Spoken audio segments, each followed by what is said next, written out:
L'histoire du peuple juif vous intéresse? Retrouvez Liana Gurfinkel dans Un jour notre histoire sur Studio Kalita. C'est tous les matins pour découvrir ensemble les événements et les personnages qui ont fait notre histoire. Eliana, bonjour, Boker Tov. Boker Tov, Daniel. J'espère que vous avez passé de bonnes fêtes de Tishri, de Rosh Hashanah. Écoutez, c'était ma première pause de Studio Kalita en 6 mois. Voilà, c'est effectivement, une pause de plus 3 de 2 jours sans Studio Kalita, c'était difficile. C'était très dur, Daniel, très dur. C'était difficile et la journée d'aujourd'hui est un petit peu aussi difficile peut-être parce que c'est un jeûne et que d'une certaine manière pour beaucoup d'Israéliens, de Juifs, religieux ou non, eh bien Gedalia ben Achikam, dont vous allez nous parler, c'est un peu le symbole d'un jeune qui tombe bien ou pas bien. Bien parce que finalement, c'est 3 jours après 3 jours après de nombreux repas festifs, ou alors pas bien parce que finalement, on se serait bien passé de jeûner pour Gedalia ben Achikam, parce que qu'est-ce qu'il représentait finalement. Alors peut-être que je vais vous raconter donc son histoire. Alors nous sommes en fait au premier Rosh Hashanah qui succède à la destruction du premier temple de Jérusalem par Nebuchadnezzar, par Nabuchodonosor, et bien il reste en Eretz Israël, dans l'ancien royaume de Judée. bien il reste la majorité du peuple, les grands dignitaires ont été déportés à Bavel, et les gens qui restent en Israël, ce sont des petites gens, comme on dit. Et à la tête de ces petites gens, il y a un homme qui s'appelle Gedalia ben Achikam. Il se trouve que c'est le descendant de dignitaires qui était au service du roi Josias, Yoshia. Et alors que tout le peuple est très déprimé, il faut quelques mois plus tôt, ça a été la fin du royaume de Judée avec la destruction du second temple.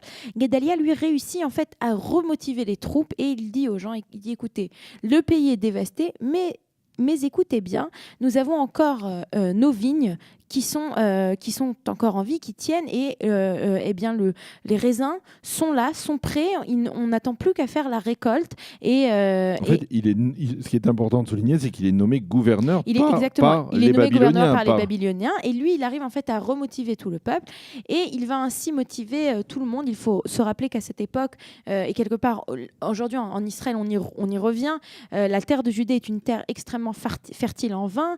C'est de Judée qu'on approvisionne toutes les cours de l'Orient de l'époque, du Moyen-Orient de l'époque, en vin. Et donc Gedalia, il motive tout le monde juste après la destruction du second temple, donc le 9 du premier temple, donc le 9 Av. Et alors que c'est le moment de faire la récolte, il motive tout le monde et dit allez, on va pas se laisser abattre, allons, cueillons le vin, on n'en cueille pas le raisin, on fait les moissons, non, c'est pas les moissons, on récolte ces grappes de raisin, et on va produire du vin. Et quand on est en fait au jour de Rosh Hashanah, on est exactement à la fin de la récolte, à la fin des moissons, et donc la population, elle est heureuse, elle est contente, puisqu'elle sait que quelque part elle va pouvoir s'en sortir, elle va pouvoir prendre de l'avant et aller plus loin. Et à l'occasion donc Gedalia continue dans son travail de remonter ses troupes, et il va organiser un très grand banquet. Alors certains historiens pensent et archéologues pensent aujourd'hui que ça s'est déroulé au niveau de Ramoth, donc tout en haut sur le mont qui est au-dessus, Mitzpe Nevo, au-dessus de Jérusalem. Il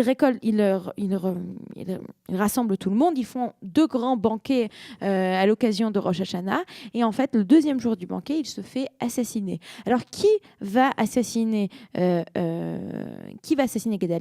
C'est Ishmael ben Netanya, qui lui était de lignée royale.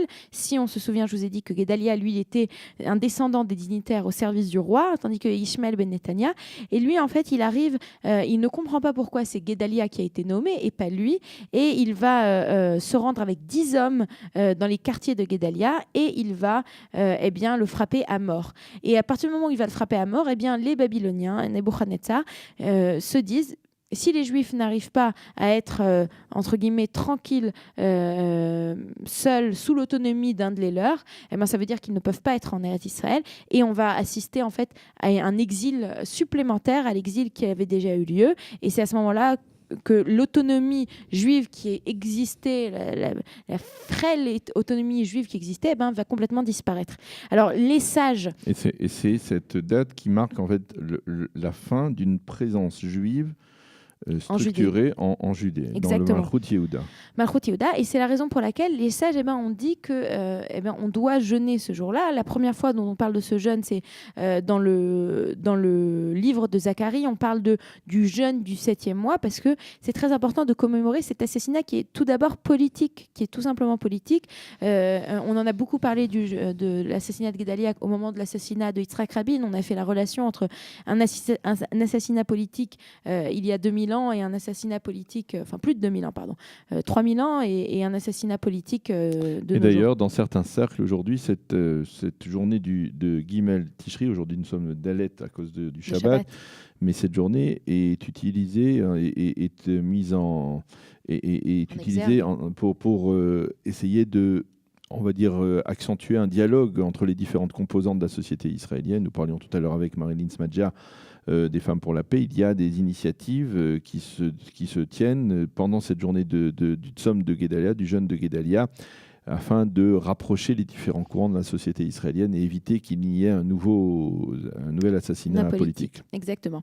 Alors c'est de ça dont je voulais vous parler aujourd'hui, Daniel, et je vous souhaite une bonne journée, une bonne année et un bon jeûne à ceux qui jeûnent. Voilà. Merci Eliana pour nous avoir rappelé donc l'histoire de Guédalia ben Achikam, donc le dernier gouverneur tout de suite après la destruction du premier temple de Jérusalem, celui qui a marqué l'assassinat qui a marqué la fin de la présence juive de manière structurée en Eretz Israël et le début de premier exil de Babylone. Merci de nous en avoir parlé ce matin. On va marquer une pause et on se retrouve dans quelques instants pour la revue de la presse et des médias israéliens. Vous aimez l'histoire juive ? Retrouvez Liana Gurfinkel dans Un jour notre histoire sur Studio Kalita. C'est tous les matins pour découvrir ensemble les événements et les personnages qui ont fait notre histoire.